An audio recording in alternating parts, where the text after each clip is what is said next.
E da semana que vem começa o módulo 3. Dentro do módulo 3, o conteúdo, a matéria, né, no caso, o título desse, o tema, o título desse módulo é avaliação externa. Avaliação externa que nós recebemos fora do município de Guarulhos, né, são avaliações que vêm pelo MEC, que são direcionadas para fazer alguns levantamentos que vão ser falados ao longo dos 4 módulos, das 4 aulas do próximo módulo, certo? E hoje nós vamos falar o quê? Nós vamos falar um pouquinho sobre a plataforma do Avalia Mais. Mas antes, quero deixar aqui uns recadinhos para vocês. Em relação à lista, nós sempre pontuamos, fiquem tranquilas, vocês já acessaram, né, hoje, entrou na plataforma do Teams, já é computada a presença de vocês. Também durante essa semana vai ter uma atividade bem bacana para ser feita. A Érica vai falar no finalzinho da atividade, tá? Não vou falar agora, porque como ela vai expor algumas questões da plataforma, vocês vão utilizar depois alguns resultados, então ela vai explicar para vocês a atividade. O objetivo da nossa aula de hoje, como eu disse, é conhecer a plataforma do Avalia Mais, porque até agora ocorreram 2 questões, né? A primeira, vocês ouviram falar da sondagem, que é a sondagem que é feita pela rede, né, que vocês conhecem. Ouviram falar da avaliação, né, que é utilizado o instrumento prova, do Avalia Mais também. E foi colocado algumas questões da plataforma, mas nós não expomos a plataforma para vocês, não mostramos como acessa, quais os recursos que ela tem, o que ela pode ajudar em relação a benefício, para poder fazer com que haja um ensino, aprendizagem, né, uma educação de qualidade, né? Então, vocês vão conhecer a plataforma daqui a pouquinho com a Érica. E dentro da questão da plataforma, o que é importante? Todo momento, toda aula, nós falamos o que? Olha, avaliar é revelar o quê? A realidade. E nessa revelação, nós vamos ter o quê? Nós vamos ter um resultado, né? E aí, dentro dessa questão dos resultados, é o que estão lá na plataforma. Então, vocês hoje vão ouvir com a Érica o quê? Bom, eu avaliei, eu fiz o levantamento dos dados, e agora, o que eu faço? Então, nós vamos falar um pouco sobre isso, porque nós não entramos muito nessa questão, não nos aprofundamos, sempre falamos superficial sobre. E agora nós vamos falar sobre isso. Então, o objetivo é conhecer a plataforma Avalia Mais e as devolutivas sobre as avaliações da rede municipal de Guarulhos. E nisso, em relação a essas devolutivas, é um fator que não precisa ser usado só externamente, né? Vocês vão observar como que é feito e de repente vocês vão falar assim, olha que legal, isso eu já fazia também na minha prática interna da sala de aula. Ou então vocês vão falar assim, puxa, isso é bacana, legal saber disso, porque eu possa usar também dentro da minha prática. Pode passar ali, por favor? E agora, a nossa primeira aula, nós começamos falando um pouco da filosofia, né? Nós refletimos em relação à questão da filosofia e, na verdade, essa reflexão ela foi perpassando aí diversas aulas, né? Nós vimos que nem só que não só para a nossa vida, mas também como também para nossa, como se diz, para nossa prática, a filosofia faz parte, né? Um estilo de vida. E hoje nós vamos fazer uma outra reflexão, só que ela vai ser através de uma literatura, né? Então eu vou ler para vocês uma história e depois que eu terminar de ler, nós vamos compartilhar e a Érica vai entrar para falar sobre a plataforma. Eu não sei se vocês conhecem, é um livro intitulado Cazuza, que é de 1938. O autor é o Viriato Correia, ele é um autor brasileiro. Ele nasceu no Maranhão e ele viveu de 1884 a 1967. Então ele traz um pouco um retrato de uma escola de tempos atrás, né, que muitos de nós não passamos por esse modelo da escola, mas nós podemos ter conhecidos que já passaram, então nós vamos falar aí um pouquinho desse modelo, tá? Então eu vou começar a história. São 2 trechos que nós vamos ouvir, né, que eu vou contar, que vocês vão ouvir, e começa assim, ó. O primeiro trecho, ele se chama A Contadeira de Histórias. Vovó Candinha é outra figura que nunca se apagou de minha recordação. E aí eu não vou fazer inferências com vocês durante o texto, mas esse primeiro parágrafo eu vou chamar um pouco a atenção, porque ele diz assim, ó: Vovó Candinha é outra figura que nunca se apagou de minha recordação. Por quê? Porque tudo que a gente ouvia aqui dessa história é um adulto que está se lembrando da infância dele, tá? Então ele está fazendo uma recordação aqui da vovó Candinha. Não havia realmente mulher que tivesse maior prestígio para as crianças de minha idade. Para nós, era um ser à parte, quase sobrenatural, que se não confundia com as outras criaturas. É que ninguém no mundo contava melhor histórias de fadas do que ela.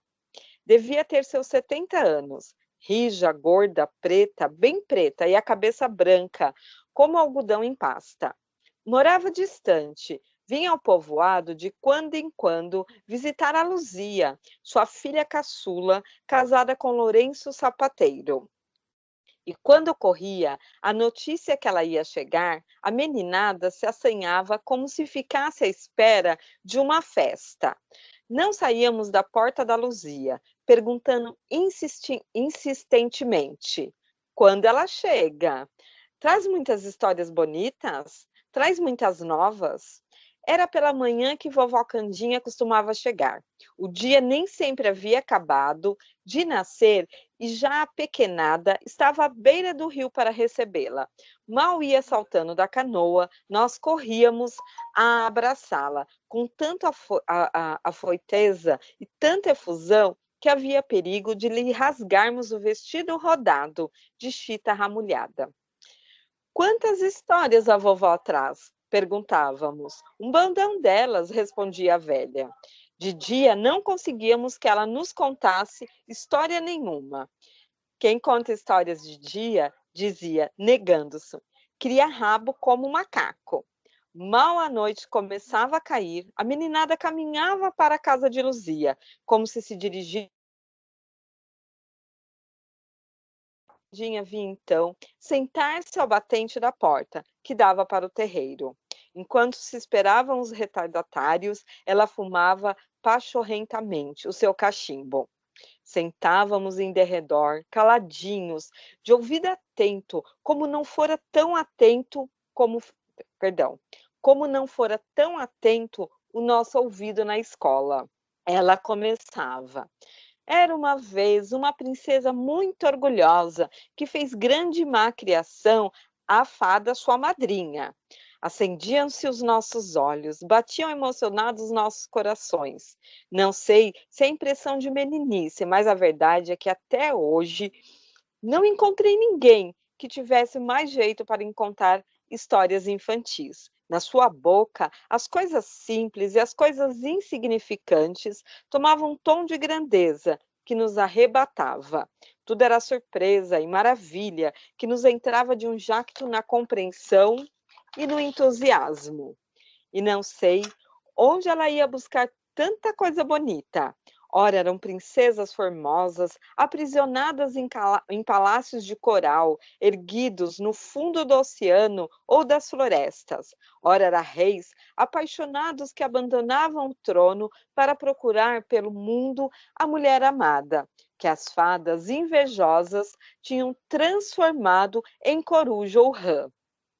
Não perdiam uma só das suas palavras, um só dos seus gestos. Ela ia contando, contando Os nossos olhinhos nem piscavam. A lua, como se fosse uma princesa encantada, ia vagando pelo céu, toda vestida de branco, a mandar para a terra a suavidade dos seus alvos véus de virgem.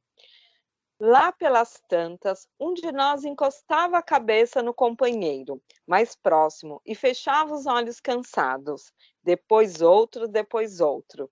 E quando vovó Candinha acabava a história, todos nós dormíamos, uns encostados aos outros, a sonhar com os palácios do fundo do mar, com as fadas e as princesas maravilhosas. Agora, nós vamos entrar numa segunda parte do texto. E chama assim, o primeiro dia. É das mesmas crianças, tá? Que ouviam a história. A notícia que eu ia entrar para a escola produziu rebuliço na criançada. Eram 15 ou 18 os meninos que brincavam comigo. O Quincas, que já estava com os dentes quase todos mudados. A Chiquitita, sempre de pernas raladas pelas travessuras. O Ioiô, que fazia caretas horríveis, virando as pálpebras pelo avesso. O Manduca, dando com agilidade de um sagui. Saltos como os artistas de circo. A Teteia, que subia as árvores como qualquer menino. O Pinguinho, o Chiquinho, a Rosa, o Maneco, a Vavá e vários outros. Quase tudo gentinha, miúda, que ainda chupava o dedo. Correram todos à minha casa para saber a verdade. Durante uma semana não se conversou outra coisa. O Chiquinho entusiasmou-se. Ia também dizer aos pais que queria entrar para a escola. O Vavá e o Maneco decidiram-se. Entrariam também. A Teté ficou desolada. A gente assim não brinca mais, disse. Como não? Respondi. A aula é pela manhã, temos a tarde toda para brincar. Ela replicou. Vá contando com isso. O Juquinha, desde que começou a aprender, não brincou mais conosco. Vocês ficam logo pensando que são gente grande. O Ioiô não dava palavra. Toquei-lhe no ombro. E você, não quer fazer entrar para a escola? Não quer, perdão. E você, não quer também entrar para a escola? Ele me olhou de esguelha e respondeu num tom gaiato. Eu? Cruz. Não nasci para levar bolo. A palmatória de lá trabalha na mão da gente. O Hilário me disse que bolo de palmatória dói muito mais do que bolo de chinela. Protestamos. A palmatória era para as crianças vadias e nós iríamos estudar. Vocês querem ir? Vão. Eu fico brincando, concluiu ele com uma careta. Chegou finalmente o dia da reabertura das aulas. Fui a primeira pessoa que acordou lá em casa. Amanhã ainda não tinha acabado de clarear e eu já andava pelos quartos como uma barata tonta, de camisolão, perturbando o sono alheio. Naquele dia, tudo se juntava para me dar contentamento ao coração. Minha mãe caprichava em satisfazer todos os meus desejos de criança. Além das calcinhas de menino, ela me fizera uma camisa igualzinha às camisas de meu pai, com punhos, abertura e colarinho. Havia ainda uns sapatos novos, um gorro azul com borla de seda e uma blusa marinheira. E mal me acabaram de vestir, pus-me a passear pela calçada de minha casa, cheio de mim, como um pavãozinho que expõe o esplendor de suas penas bonitas. O Chiquinho e o Vavá combinaram passar pela minha porta para irmos juntos à casa do Maneco. Mas era tanta minha ansiedade em chegar à escola que eu é que os fui buscar. E fiz tudo isso correndo, coração aos pulos, numa alegria tão risonha que minha mãe, de contente, encheu os olhos d'água. A escola ficava no fim da rua, num casebre de palha com biqueiras de telha, caiado por fora. Dentro, unicamente um grande salão, com casas de marimbondos no teto, o chão batido sem tijolo. De mobiliário, apenas os bancos e as mesas, estreitas dos alunos, a grande mesa do professor e o quadro negro arrimado ao cavalete. A minha decepção começou logo que entrei. Eu tinha visto aquela sala Num dia de festa, ressoando pelas vibrações de cantos, com bandeirinhas tremulantes, ramos e flores sobre a mesa. Agora ela se me apresentava tal qual era, as paredes nuas, cor de barro, sem coisa alguma que me alegrasse a vista. Durante muitos minutos fiquei zonzo, como a duvidar de que aquela fosse a casa que eu tanto desejara. E os meus olhinhos inquietos percorriam os cantos da sala, à procura de qualquer coisa que me consolasse. Nada. As paredes sem caiação, a mobília polida de preto, tudo grave, sombrio e feio, como se a intenção ali fosse entristecer a gente.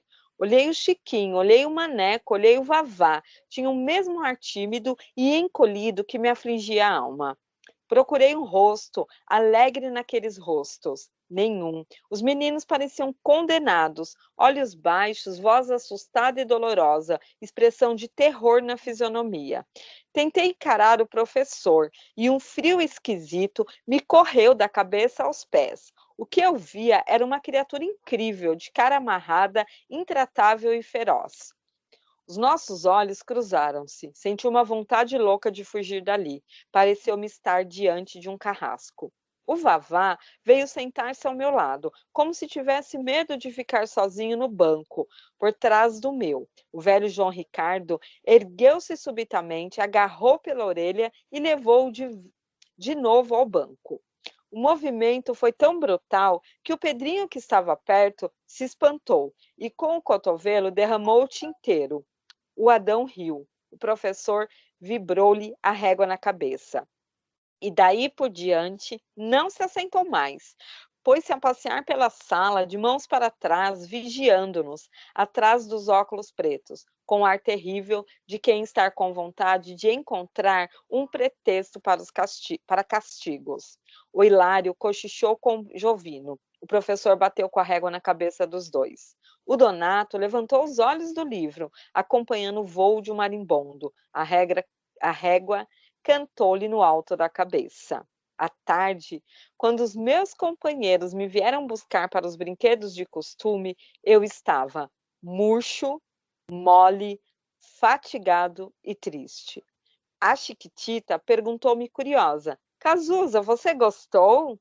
Eu quis enganar a mim próprio, escondendo a minha decepção, mas o Vavá, que ainda tinha as orelhas a arder, respondeu prontamente: Gostou nada. Quem pode gostar daquilo? É um inferno. O Ioiô fez uma careta e disse triunfante: Eu tinha ou não tinha razão? Eu sabia. Vanico me contou. Se a escola é aquilo, eu juro que lá não entro. Escola realmente não podia ser aquilo. Escola não podia ser aquela coisa enfadonha, feia, triste, que metia medo às crianças. Não podia ter aquele aspecto de prisão, aquele rigor de cadeia. Escola devia ser um lugar agradável, cheio de atrativos, de encantos, de beleza, de alegria, de tudo que recreasse e satisfazesse o espírito. E aqui termina o texto. Eu vou pedir para Ali passar, fazendo um favor.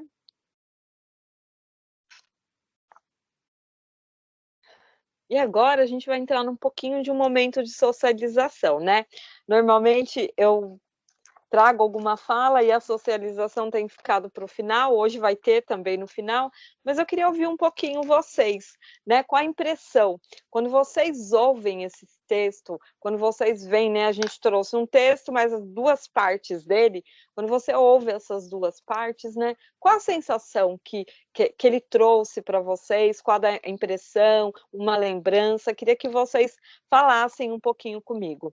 Pode ser pelo chat, pode ser pela câmera, né, ligar a câmera, ligar o microfone.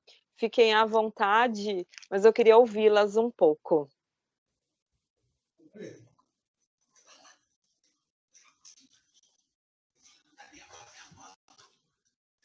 Ah, Já liguei aqui, posso falar um pouquinho?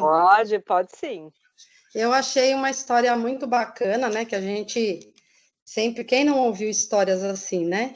É. E eu achei muito legal essa que você trouxe, porque tem até uma coisa interessante, as histórias da vovó Candinha, elas estão sendo relançadas em audiobooks.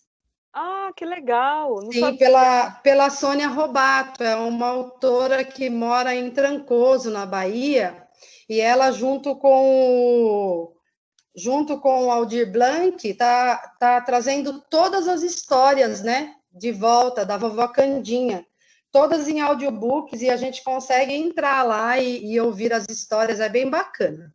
Ah, legal. Eu estou bem dentro desse universo aí, até queria falar um pouquinho, porque a minha nora, ela é agente literária, e ela está fazendo exatamente esse trabalho de resgatar as histórias da vovó Candinha, juntamente com a Sônia Robato, e trouxe para os audiobooks. Então é muito legal, assim, nossa, fiquei até surpresa quando você falou que ia ler essa história, né?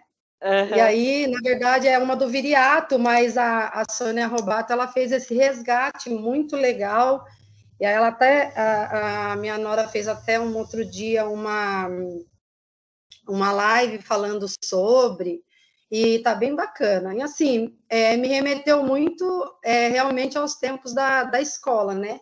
Que a gente ouvia muitas histórias bacanas e tudo. Eu tenho coisas assim maravilhosas, porque eu era do interior, então eu tenho muita coisa de história mesmo, da minha mãe, coisas que ela costumava contar para a gente mesmo quando era criança, então traz uma recordação muito boa, né? Essa coisa da escola, que você tem uma fantasia, e aí você vê depois, com o tempo, você percebe que não é bem aquele mundo fantasioso que você tem, né? Que você acha que é uma coisa encantadora, e aí, de repente, desaba, né? Então, eu achei muito, muito interessante, principalmente a história dela andar pela sala, a régua na cabeça da criança, essas coisas assim, remetem a gente realmente à nossa época da escola. Verdade, verdade. Muito bom, marido. Obrigada, viu? Mais Na, alguém queria compartilhar? Aí passo Eu. eu eu não a Boa Priscila, oi tarde, Priscila, boa tarde, tudo bem? tudo Eu e você? entrei quase agora, não estava conseguindo ouvir, né? Ouvi o final da história só, mas assim me remeteu a uma lembrança do meu filho, né? Que quando ele saiu do EMEI e ele foi para o ensino fundamental, foi aquela transição da primeira série para o primeiro ano. E ele odiou porque ele falava: não, mãe, eu quero voltar para EMEI. Eu não quero ficar aqui, não, porque a escola é tudo muito grande. Então, assim, aquela coisa assim dos muros altos, muitas grades, né? Aquela coisa assim, tudo que ele tinha construído na EMEI, do brincar, de aprender brincando, quando ele foi para o estado, ele falou: não quero mais estudar. Me fez remeter a isso. Eu peguei o finalzinho, porque eu não estava conseguindo entrar, mas assim, o pouco que eu escutei foi isso que me remeteu. Certo, muito legal, Priscila. Quando nós formos deixar o material disponível no AVA, nós vamos deixar o texto também, aí você pode ler para você até pegar a parte que a Marisa falou, porque a primeira parte do texto conta como eles tinham a vovó Candinha, que de vez em quando visitava o bairro deles, e ela contava histórias para eles, e como era é, tão bom aquele momento. Eles queriam estar ali, eles queriam participar, eles tinham prazer em ouvir as histórias da vovó Candinha, né? Eles tinham prazer em conhecer coisas que ela trazia. E esse desejo que eles tinham era o desejo que, sem saber como era a escola, era o desejo que eles tinham de estar na escola, né? Até que alguns foram e descobriram como que era o contexto daquele tempo deles, né? Mais alguém queria comentar?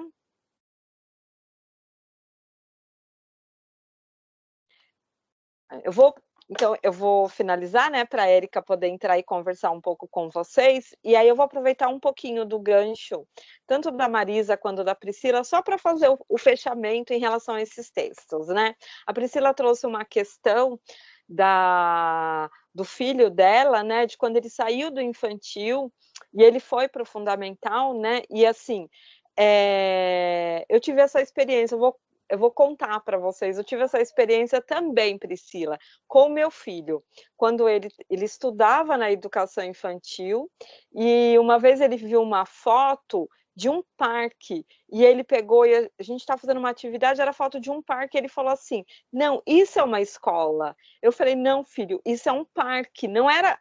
Por quê? Porque para ele, a escola era aquilo que ele tinha como educação infantil, era um parque, um espaço que ele podia brincar, que ele podia se divertir. Quando ele foi para o fundamental, ele teve que trocar de escola também, porque o que ele estudava era só infantil. Quando ele foi para o fundamental, primeiro dia de aula, ele chegou para mim, para o primeiro ano, e falou assim, você sabe fazer letra cursiva? E eu disse para ele, sim, eu sei, e você? Aí ele falou assim para mim, eu vou ter que aprender. Aí eu falei, tudo bem, né? Todo mundo passa por isso, e deixei, né? Deixei ele, as coisas acontecerem. E aí, quando foi mais ou menos uma semana que ele estava em aula, eu fui escrever um bilhete para a professora, estava conhecendo a escola também, e escrevi uma meia página da agenda. E quando ele encostou perto de mim, ele viu aquela quantidade de letra cursiva, que nem era tanto, porque a agenda não é tão grande, né? Meia página. Ele falou, você escreveu tudo isso de letra cursiva? Né? Então, e aí eu percebi que aquilo, para dentro dele, estava sendo um drama, né? E eu tive até que fazer algumas interferências por conta desse gostar e não gostar da escola. Hoje já está tudo resolvido, né? Está no terceiro ano, tudo, mas assim, o que a gente percebe dentro desse texto e dentro dessas duas divisórias, quando chega a história da vovó Candinha, as crianças tinham o quê? Prazer em estar ali. Eles tinham todo, vamos dizer assim, eles tinham todo um ritual, né? Porque na escola muitas vezes a gente não tem, entra dentro da sala, pega a agenda, põe na mesa, faz a chamada, pega o estojo, pega o caderno, olha, hoje tem aula disso, disso, disso.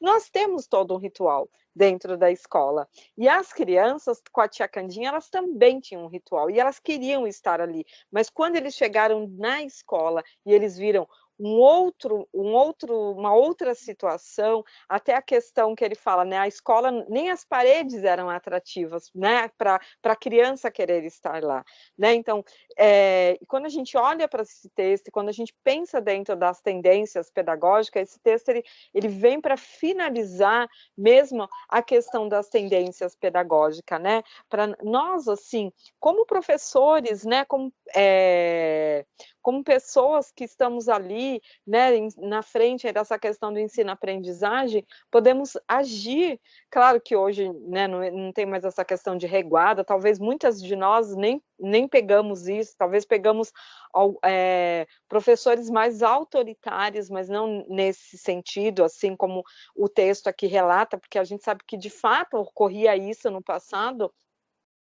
mas assim, que nós possamos, né, proporcionar isso para os nossos alunos, para que eles venham ter prazer em querer estar ali, porque assim, a questão de ensinar, ela já é um processo que causa uma tensão, né, mas e se aí essa criança não quer estar ali, se ela não deseja estar ali, tudo acaba fazendo o quê? Se tornando muito mais difícil, e é onde nós podemos ver que muitos acabam desistindo, até os mais velhos, ou depois acaba voltando, né?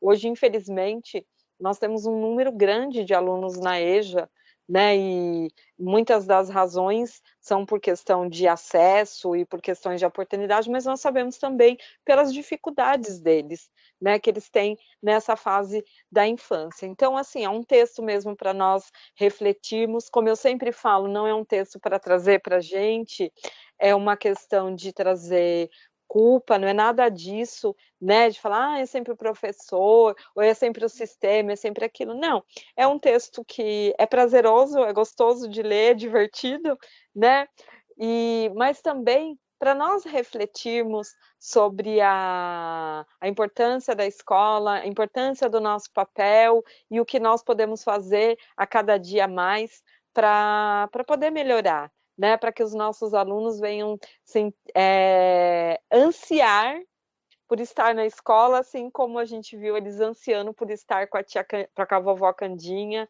e ouvir as histórias. Então, eu encerro até aqui, eu vou Sim. encerrar. Eu vou só compartilhar o que a Marisa colocou aqui. Claro. Ela colocou assim que as crianças sofrem esse impacto realmente, porque é outra realidade. Uhum. É verdade, é um momento de transição, né? E assim, e quando a gente foi bem interessante a Priscila trazer esse exemplo. Eu falei do meu filho, e quando nós olhamos para o texto que nós lemos, a gente percebe pelas descrições que eles vão falando das crianças, né? Ainda chupava o dedo, estava trocando o dente, que é a fase mesmo do primeiro, deve ser, né? E está entrando na escola, a fase que era antiga, a primeira série. Né, isso mesmo, Marisa. Muito obrigada pela participação de vocês e obrigada aí pela dica, que eu vou olhar essa questão aqui das histórias, que eu também amo histórias. Sim, ela colocou aqui por último para a gente conseguir passar. A Marisa colocou também, dá para fazer um comparativo entre a educação infantil e o fundamental. Na educação infantil, normalmente o professor faz leituras em rodas, sentados ao chão, e quando chegam ao fundamental, por vezes o professor não tem esse hábito. É verdade mesmo, né, de trazer esse prazer, não só em relação à leitura, né, mas em relação a toda a aprendizagem, né, porque tem que ser tão torturante, né, porque a tabuada tem que ser, né, uma vez eu lembro que eu fiz uma atividade, e aí as professoras tinham que falar, assim, um ponto positivo que elas tiveram na escola e um negativo, e aí a tabuada foi assim, unânime, ganhou, né, dos traumas, daquela questão de decorar, de não entender o porquê está aprendendo, né, como nós já falamos anteriormente. Dentro da escola, tudo tem um objetivo, né, e não é só aprender por aprender, aprender a utilizar, né, e aprender a entender aquilo, né, isso é o que vai trazer o quê? Uma consciência, né, crítica, um sujeito crítico que sabe o porquê que ele está aprendendo aquilo e qual momento que ele vai utilizar, né, deixa de ser uma informação, deixa de ser um conteúdo para ser realmente algo que se torna uma habilidade, uma capacidade, né. Passo para a Érica agora, que eu não quero atrasá-la também, porque tem uma parte bem legal da plataforma, alguns retornos, e vou estar aqui, depois no final, se vocês quiserem falar mais alguma coisa, estou aqui com vocês, tá bom? Boa tarde para vocês, bom resto de curso.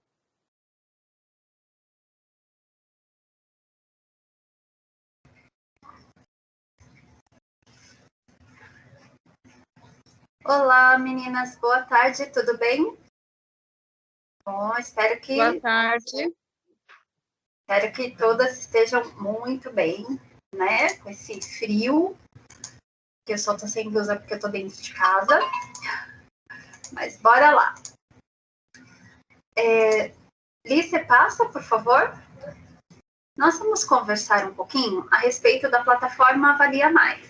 Vocês conhecem essa plataforma? Conhecem? Não. Não conheço. Não. Essa plataforma é a plataforma onde nós disponibilizamos os resultados de todas as avaliações que são feitas pela secretaria, tá? Essa plataforma foi criada lá na secretaria, como uma solicitação do DOEP, né? E ela não tem um recurso, ela não é um site, né? Então, como ela não é um site, ela não suporta o acesso de muitas pessoas ao mesmo tempo, ela trava, né? Então, pensando nisso, qual foi a solução que nós encontramos? Que cada escola tivesse um acesso.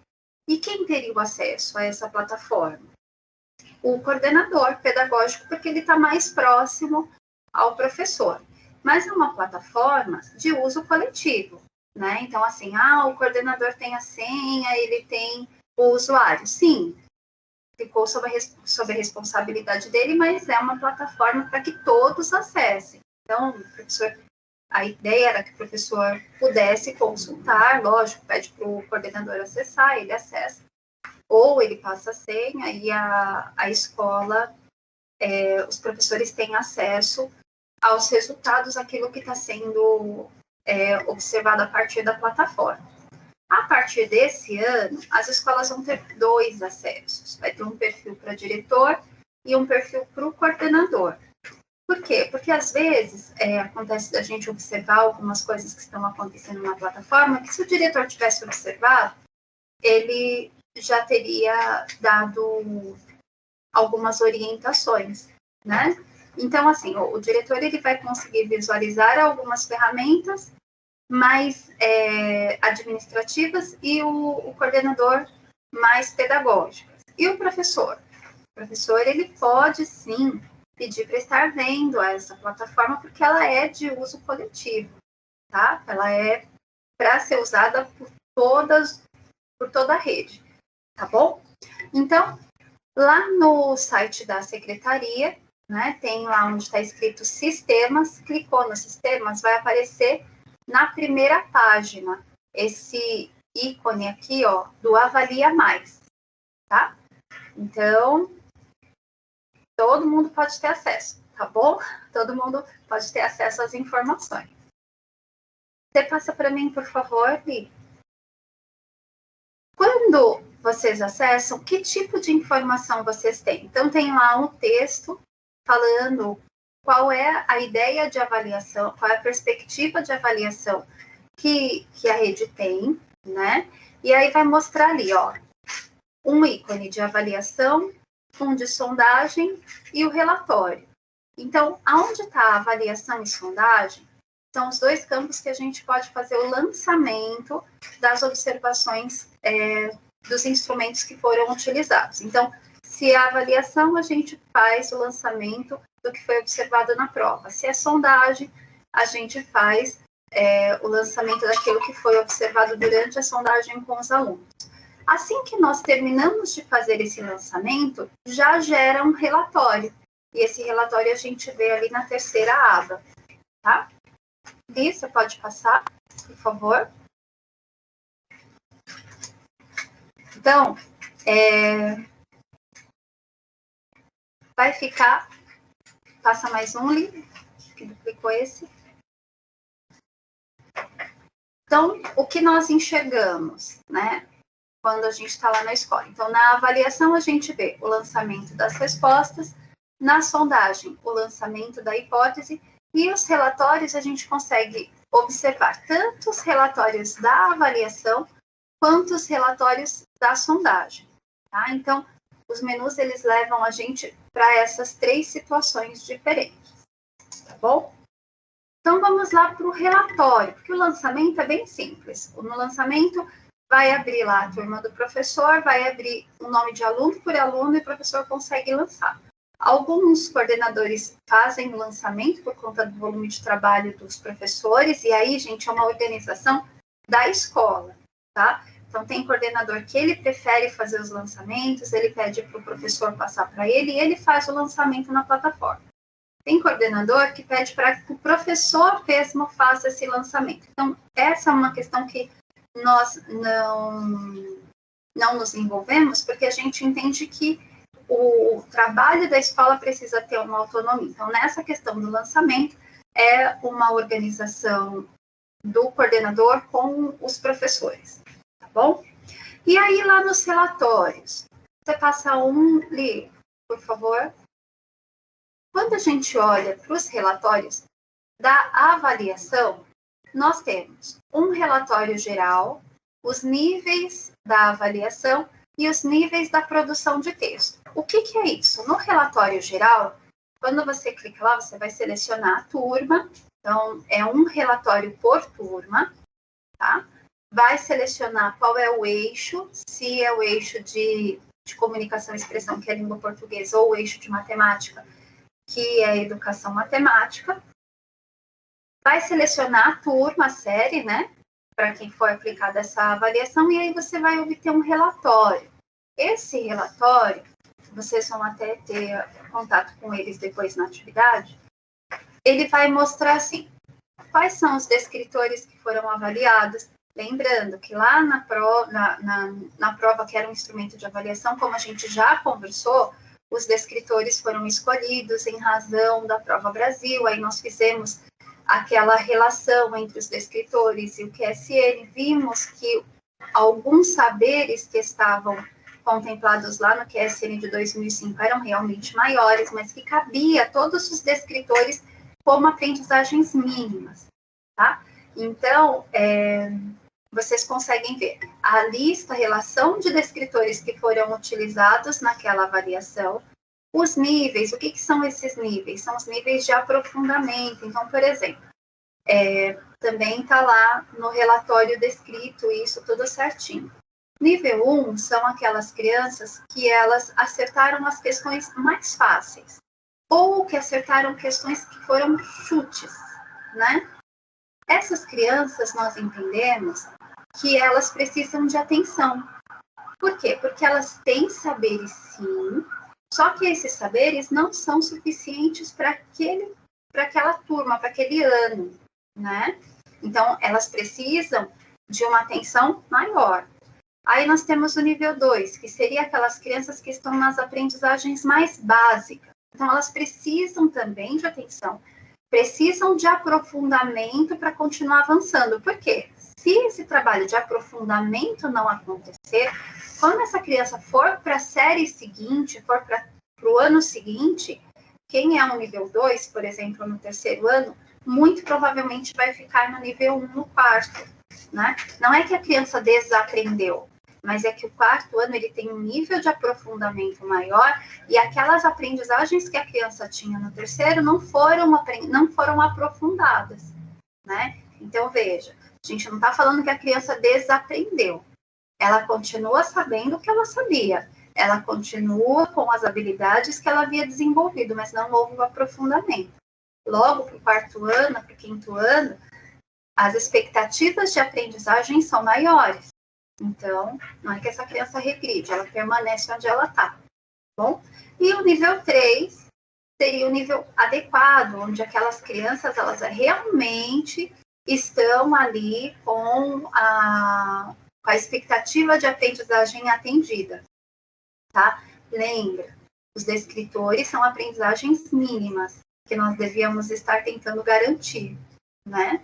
Então, é mais ou menos é isso que a gente está oferecendo. Eric, eu consigo observar o da turma? Nesse relatório geral, vocês conseguem observar aluno por aluno, turma por turma, é bem tranquilo. No nível da avaliação, aí vai ser em relação à turma toda. Então, todos os quintos anos vão estar ali, todos os quartos anos vão estar ali, tá? Então, a gente tem que observar por série para a gente entender quais são os níveis e por que esse relatório é oferecido. É justamente para apoiar o trabalho coletivo.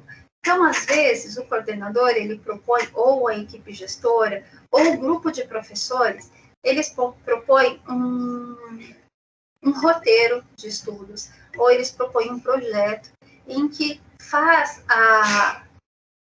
um rodízio entre os alunos, né? E aí eles podem estar utilizando esse material, esse acesso, para pensar em possibilidades de trabalho, né? Então, olha, eu preciso fazer duplas produtivas. Então, para eu fazer duplas produtivas, eu preciso estar trabalhando com pessoas com alunos que tenham uma aprendizagem próxima. Se eu trabalhar com um aluno que está lá com a aprendizagem no nível 1 e um aluno que está com a aprendizagem no nível 3, muito provavelmente o do nível 3 vai fazer a resposta para o do nível 1. Por quê? Porque ele está além. E aí criança, gente, é criança. É impaciente. Mas eu quero terminar logo, porque eu quero conversar logo. Né? Dificilmente uma criança que tenha um nível de aprendizagem mais desenvolvido do que o da outra criança, ela vai ter a paciência de sentar e explicar. Quando é muito próximo, elas discutem sobre isso, e é por isso que avança. Então, a ideia da dupla produtiva é você colocar crianças que estejam em níveis próximos. No mesmo nível dá certo? Às vezes não dá, porque elas vão discutir, não vai ter repertório para poder garantir as discussões e elas permanecem onde elas estão. Então, a ideia de oferecer essas questões do nível é isso, é de ajudar a pensar novas estratégias para que a escola possa auxiliar o seu aluno para que ele avance, tá? E na produção de texto, Lí, você passa por favor. Na produção de texto, nós temos também, são 4 níveis. Aquele material que foi o material de correção, ele traz todos os níveis e como que a gente tem que interpretar, como que a gente pode estar interpretando esses níveis. Então, quem é o meu aluno que está lá no nível 4? É o aluno que ele já consegue fazer uma escrita organizada, com uso de coerência e coesão, ele já faz uso da pontuação, ele tem poucos erros ortográficos. Então, assim, esse aluno não é que ele escreva textos enormes, grandes, não. Ele pode escrever um texto pequeno, mas ele já consegue estruturar um texto que é bem fácil de ser compreendido, que você olha e fala assim, nossa, esse daqui consegue transmitir a ideia através do texto. O nosso aluno do nível 1 é aquele aluno que ele já reconhece as letras, ele já entende que a escrita ela se organiza da esquerda para a direita, ele já entende que é de cima para baixo, que ele vai ter que escrever, ele já tem vários saberes, mas ele precisa, sim, de uma atenção bem especial para que ele possa continuar avançando, né? Então, para cada turma é preciso fazer uma análise, né? Então, olha, eu estou lá no primeiro ano, eu pedi para o meu aluno escrever um bilhete.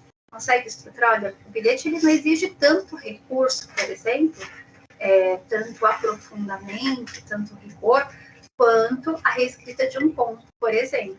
Então, são coisas diferentes, são trabalhos e olhares diferentes que a gente precisa ter quando a gente vai solicitar uma produção de texto. Tudo isso está lá no manual de aplicação que foi encaminhado para as escolas, tá? Então, a ideia é a gente conseguir sempre olhar para esses resultados que foram observados a partir da prova, a gente lembrando que a prova é um instrumento de avaliação e que ela apresentou um retrato do momento. Então, naquele momento era isso que nós tínhamos, tá? Então, a ideia é sempre a gente ter isso em mente para pensar em possibilidades para poder avançar, tá? E aí, nós vamos ter os relatórios da sondagem, né? Os relatórios da sondagem, eles podem ser observados a partir do relatório dos alunos, que é por turma, e o relatório da rede. E aí vai aparecer essa tela aqui. Então, a gente vai selecionar o que nós queremos. Então, seleciona qual é a sondagem, se vai ser a sondagem inicial, a sondagem do primeiro, do segundo, do terceiro, do quarto trimestre. Qual é o ano letivo, né? Aí nós vamos colocar assim, ó, tipo de relatório. Eu quero puxar o relatório da escola. A escola vai puxar um relatório bem geralzão, assim, bem básico. Eu quero puxar um relatório da turma, e esse vem aluno por aluno, né? Aí, seleciona lá, adicionar como primeira sondagem, calcula, e aí a gente vai estar vendo os relatórios, tá? E você passa, por favor.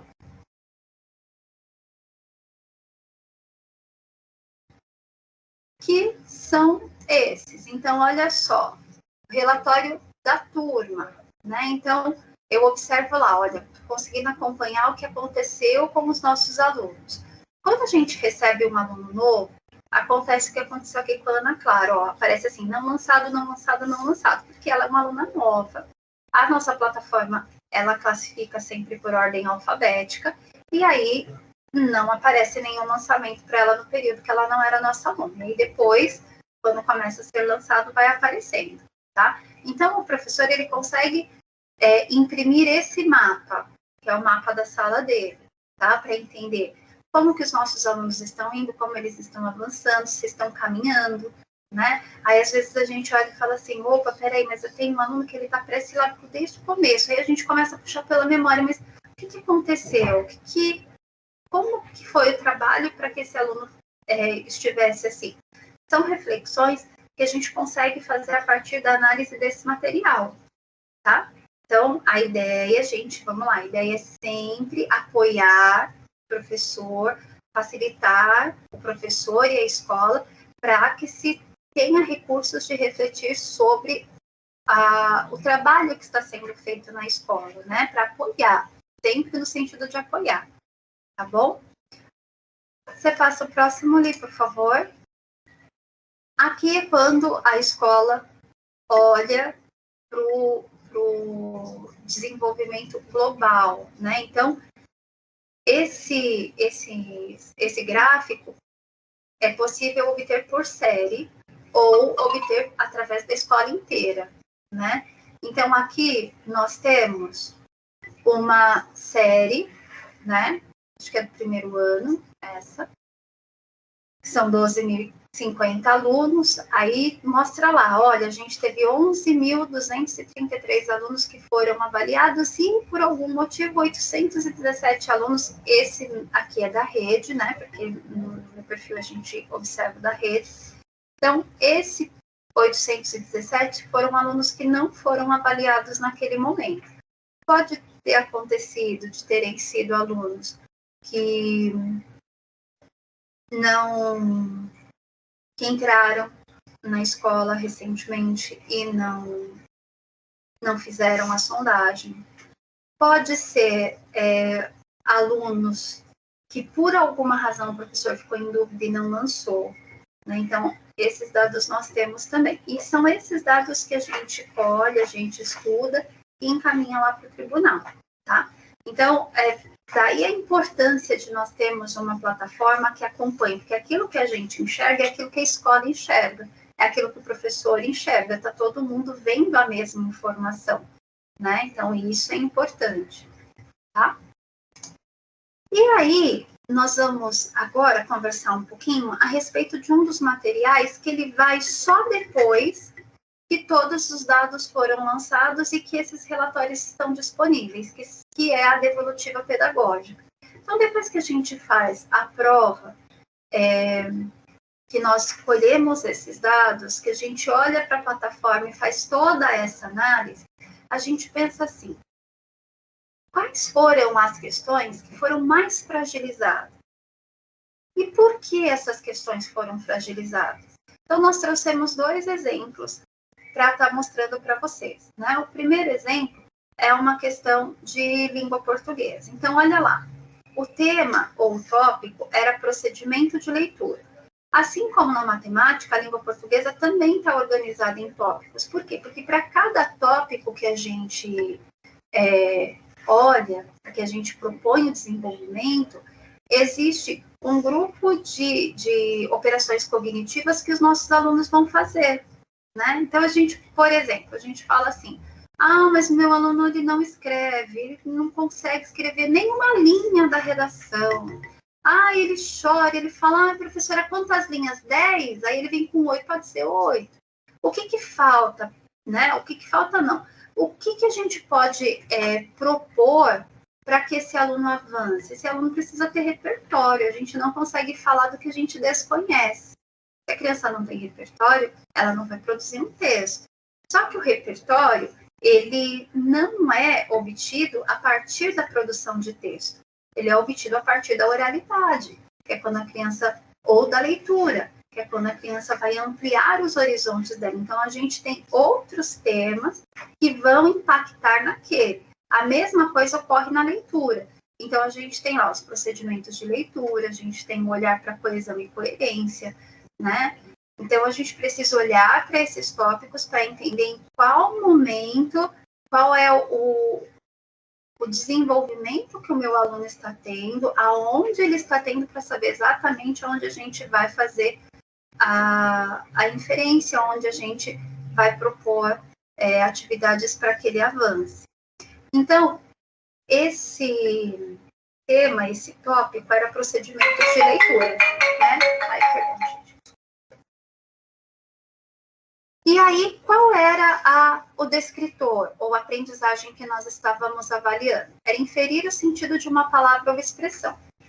Então, como nós já havíamos discutido, né? O inferir. O que é o inferir? O inferir é uma operação cognitiva. É essa operação que o meu aluno vai estar fazendo. E qual é o conteúdo? O conteúdo que eu vou estar trabalhando é o sentido, é verificar o sentido de uma palavra.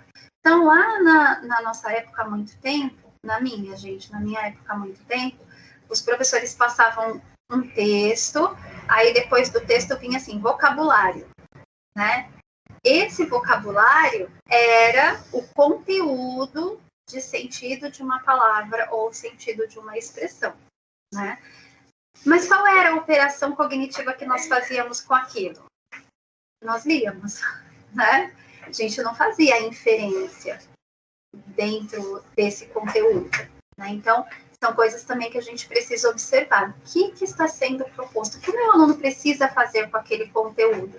E é justamente essa operação cognitiva que a gente precisa estar olhando, tá? Então, a pergunta era essa, olha. Leia o trecho do Estatuto da Criança e do Adolescente, o ECA, a seguir. É dever da família, da comunidade, da sociedade em geral e do poder público assegurar com absoluta prioridade a efetivação dos direitos referentes à vida. Nesse contexto, qual o significado da palavra assegurar? E aí tinham lá as alternativas. Letra A, proteger. Letra B, defender. Letra C, priorizar. Letra D, garantir. Então, os nossos alunos, essa foi uma questão para o 5º ano, e aí os nossos alunos precisavam ler esse trecho do Estatuto, porque a gente entende que lá no 5º ano ele já tem acesso a uma quantidade grande de gêneros, né? E imaginamos que ele já tivesse tido, já que estava sendo previsto lá no QSN isso, né? Então, ele precisava fazer a inferência dessa palavra assegurar. E quando nós olhamos para o resultado, é uma questão difícil, tá? E quando nós olhamos para o resultado, o percentual de acerto foi de 21,2%. Então, é um número bastante expressivo quando a gente pensa no quanto os nossos alunos ainda precisam estar construindo. E mais surpresas nós ficamos quando nós vimos que ali, ó, a resposta A, a alternativa A, ela teve 52,7% das respostas, né? Então, assim, se nós temos 12 mil alunos no 5º ano, mais de 6 mil alunos responderam a alternativa A, que era o proteger. Então, quando o aluno leu o assegurar, ele marcou o proteger. A alternativa D também teve bastante, a alternativa B também teve bastante respostas, né? Que era o defender, foram 15% dos nossos alunos. Né? Então, um número também bastante expressivo.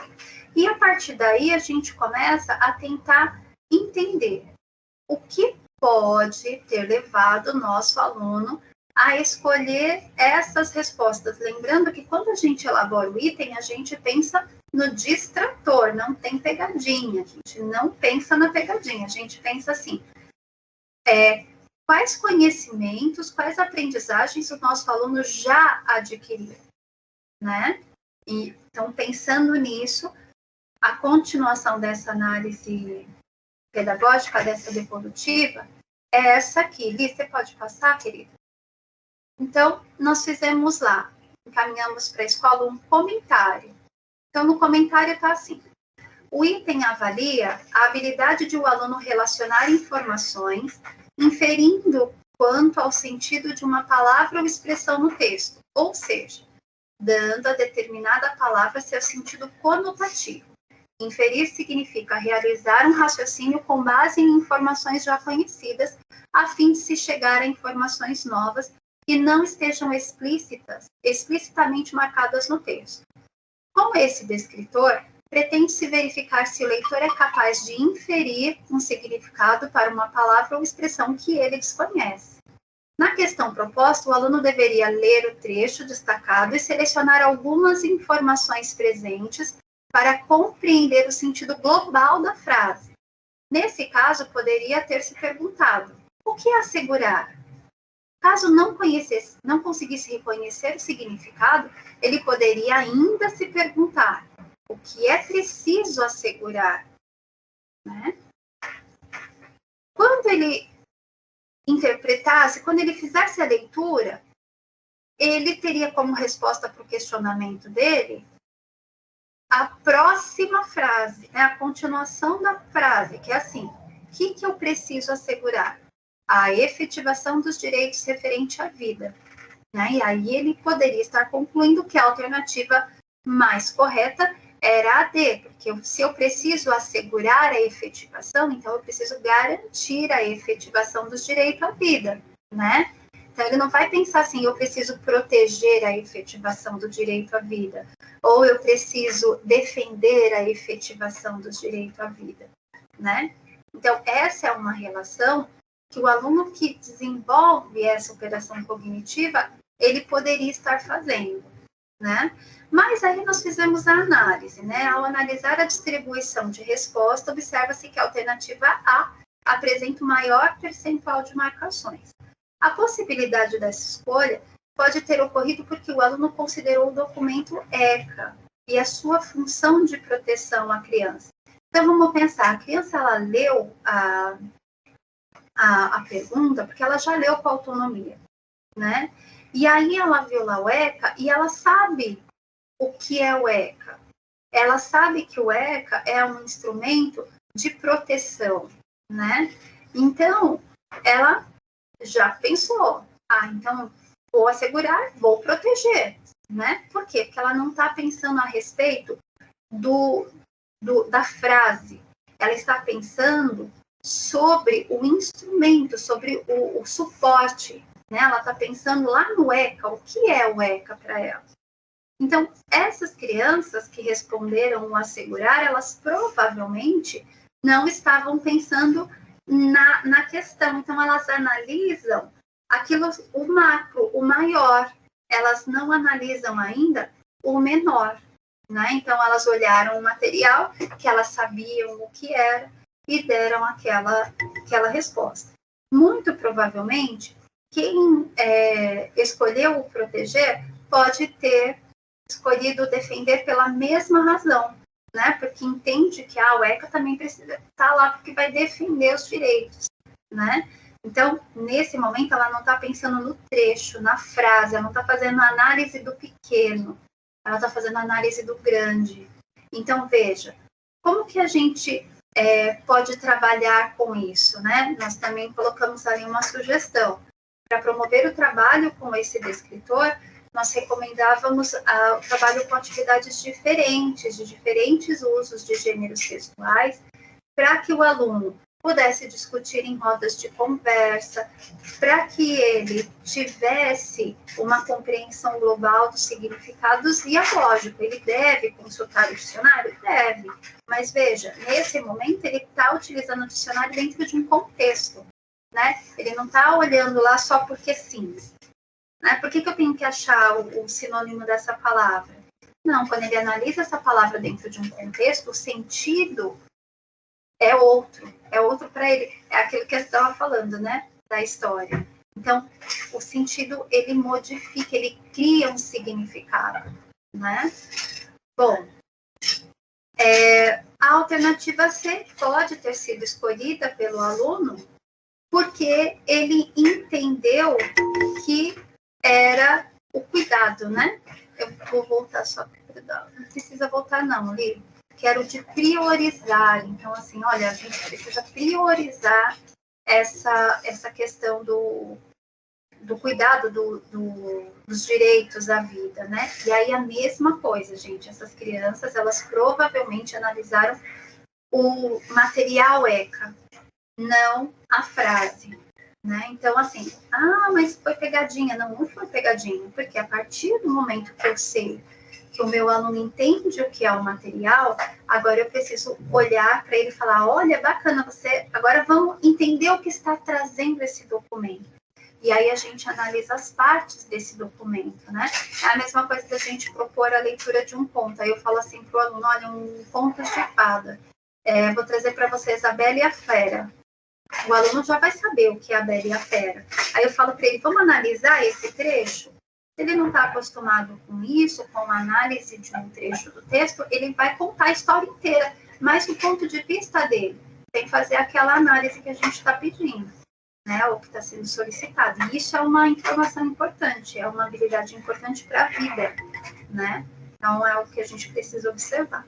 E aí, nós tínhamos também, você passa ali, por favor, uma questão de matemática, que não era para ser um descritor difícil, já que é uma aprendizagem relativamente simples, comparando a outras aprendizagens, mas ela tem se demonstrado uma aprendizagem bem frágil na nossa rede. Isso porque nós observamos uma fragilidade na prova de 2017, de 2018, e em 2019 a gente notou essa mesma fragilidade. Qual era o descritor? Dentro de números e operações, o descritor era reconhecer e utilizar características do sistema de numeração decimal, tais como agrupamentos e trocas na base 10 e o princípio do valor posicional. Gente, são 5 características do sistema de numeração decimal. Então, ele é posicional, ele tem algarismos. Então, a gente olha e fala assim, mas o aluno já sabe que 1, 2, 3, 4, 5, 6, 7 é algarismos. Olha, é a mesma coisa do alfabeto. Vamos pensar assim, a letra A é uma vogal dentro do alfabeto, certo?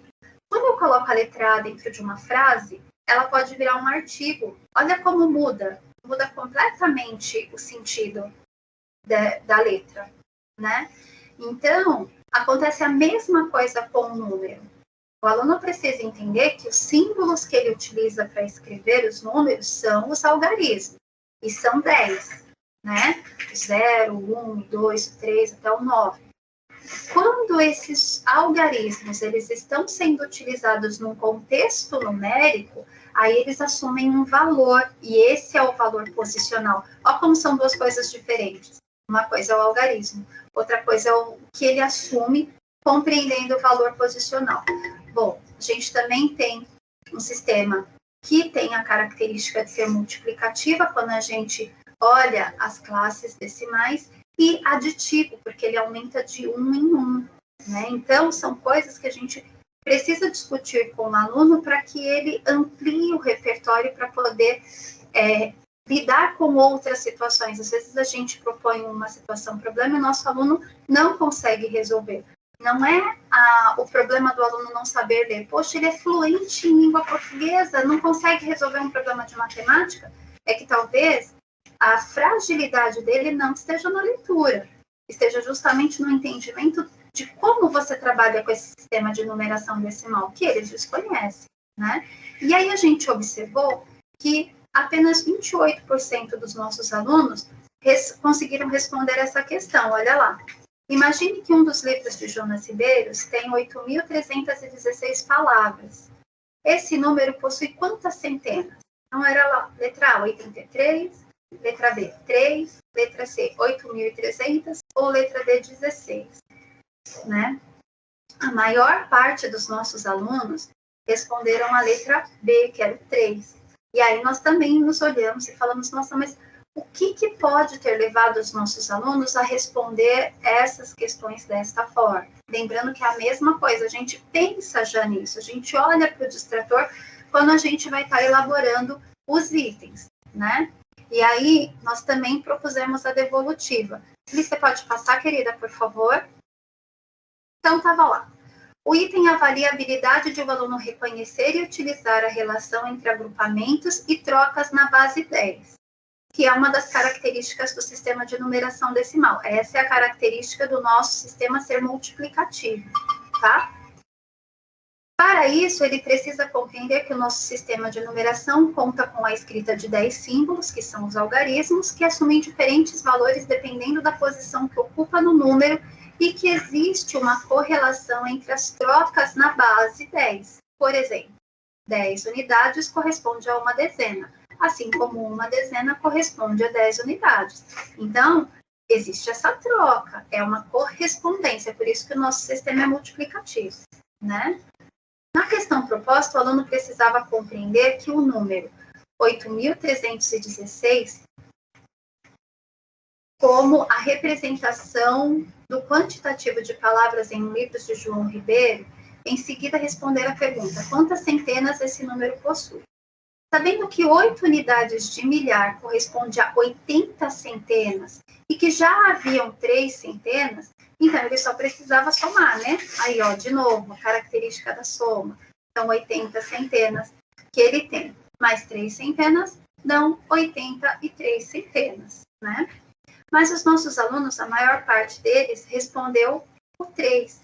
E por que isso pode ter acontecido? Porque ele pode ter entendido que só vai representar a centena o número que está na centena, né? Então, ele viu 3 na centena, marcou 3, né? Alguns alunos também marcaram a alternativa C, que era aquele 8.300, né? O que ele pode ter olhado? Ele pode ter olhado e falado assim, mas o 8.000, ele também representa uma centena, e aí ele marcou um número todo, só excluindo a dezena e a unidade, né? Por quê? Porque aqueles 2 zeros, para ele, representa a centena. E o aluno que marcou só a letra D, marcou porque provavelmente ele excluiu a centena e a milhar e ficou só com a dezena e a unidade para ser representativo, justamente porque o 100 ele tem 2 zeros, tá? Então, são questões que a gente precisa discutir com o aluno para que ele possa mostrar para a gente quais são as dúvidas que ele tem para nós fazermos as intervenções necessárias, né? Nós também sugerimos trabalhos, né, para estar ajudando a desenvolver essas aprendizagens. Então, estava lá. Para promover o trabalho com o descritor dessas questões, recomenda-se a realização e discussão de situações problemas que mobilizem os conhecimentos prévios dos alunos e promovam uma reflexão sobre as características do sistema de numeração decimal. Gente, isso precisa ser discutido com o aluno, não adianta só o professor falar, é assim. O é assim não dá conta. É a mesma coisa de nós só ensinarmos a escrita de palavras falando para os nossos alunos quais são os nomes das sílabas, né? Alguns alunos vão aprender. Por quê? Porque ele vai sozinho realizar as operações mentais, as operações cognitivas que ele precisa. Mas outros não. Outros precisam de discussão, eles precisam colocar em jogo quais são as dúvidas dele, para que ele consiga refletir a respeito daquilo que está sendo proposto, né? Então, nós propusemos lá um trabalho com ábaco, com material dourado, com fichas sobrepostas e com jogo nunca 10. Sobre o jogo, é importante fazer uma ressalva. O jogo, ele é extremamente importante para ajudar os nossos alunos a avançar nas aprendizagens. Só que o jogo só por si só, ele não faz isso. Então, precisa, sim, ter uma conversa sobre o jogo, precisa ter uma intervenção, uma mediação do professor para que esse jogo faça sentido dentro do conhecimento matemático, né? O aluno pode, por exemplo, jogar dominó, porque bastante gente fala a respeito do dominó, já que ele tem muitas características muito bacanas de se trabalhar. Só que o aluno pode conhecer as regras do jogo e não refletir sobre o sistema que está sendo utilizado ali, porque não é um sistema decimal, né? Então, a base do dominó é outra, né? Então, a gente precisa olhar para essas situações também, porque o dominó só vai até o 6. Depois do 6, ele volta para o 1. O nosso sistema é um sistema de numeração decimal. Ele vai até o 9, quando ele dá 10, ele vira para outra casa. E no dominó é só até o 6. Então, são situações diferentes. A hora é a mesma coisa. Se o aluno não conhece as características do sistema de numeração decimal, ele vai confundir com outros sistemas de numeração que nós usamos também, tá? Bom, então, essas devolutivas, não só essas duas, outras também foram encaminhadas para as escolas.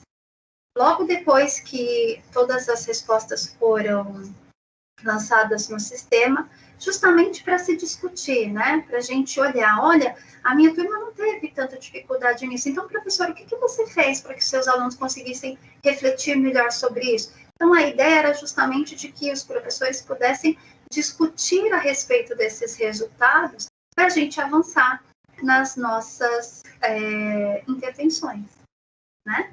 E aí, meninas, desculpa, falei demais. Eu gostaria que vocês falassem um pouquinho, se vocês já conheciam a plataforma, né? Algumas já falaram que não conheciam. Se vocês tiveram acesso a esse material, como que esse material foi trabalhado com vocês? Se vocês tinham essa visão de que é esse trabalho que é realizado Então, a gente queria que vocês falassem um pouquinho